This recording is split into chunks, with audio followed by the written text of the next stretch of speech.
Parliament ఎన్నికల్లో పోటీ చేయదలిచిన అభ్యర్థులను నామినేషన్లు దాఖలు చేసే సమయంలో పాటించాల్సిన నియమ నిబంధనలు అవలంబించాల్సిన విధానాలపై క్షుణ్ణంగా వివరిస్తూ అవగాహన కల్పించారు. నామినేషన్ ఫారం 2A రిటర్నింగ్ అధికారి కార్యాలయం నుండి ఉచితంగా పొందవచ్చని సూచించారు.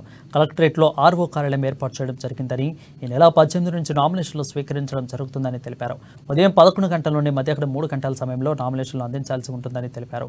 సెలవు రోజు ఆదివారం మినహాయించి మిగతా అన్ని పని దినాలను కలుపుకొని తుది గడువు అయిన ఈ నెల 25వ తేదీ మధ్యాహ్నం 3 గంటల వరకు నామినేషన్లు స్వీకరించబడతాయని తెలిపారు.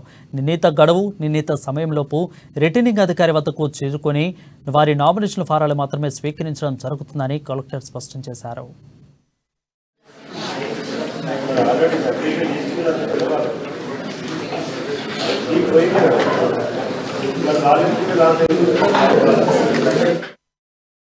ఒక అభ్యర్థి 4 సెట్ల నామినేషన్లు దాఖలు చేయవచ్చని, అభ్యర్థి వెంట మరో 4 మాత్రమే లోపలికి అనుమతిస్తారని తెలిపారు.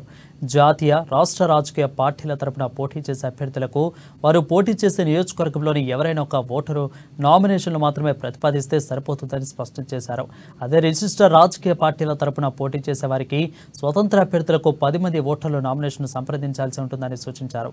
అభ్యర్థులు ఇటీవల కాలంలో 3 నెలల లోపు దిగిన ఒక ఫోటో, పాస్పోర్ట్ను సైజు ఫోటోను అఫిడవిట్ పై అతికించాలని, నామినేటెడ్ పత్రంపై స్టాంపు సైజ్ ఫోటో అతికించాలని తెలిపారు.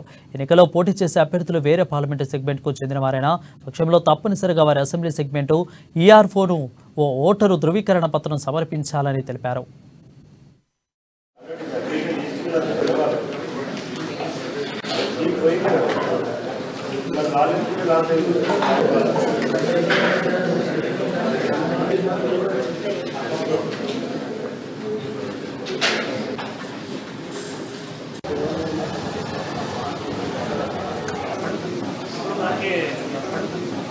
Okay.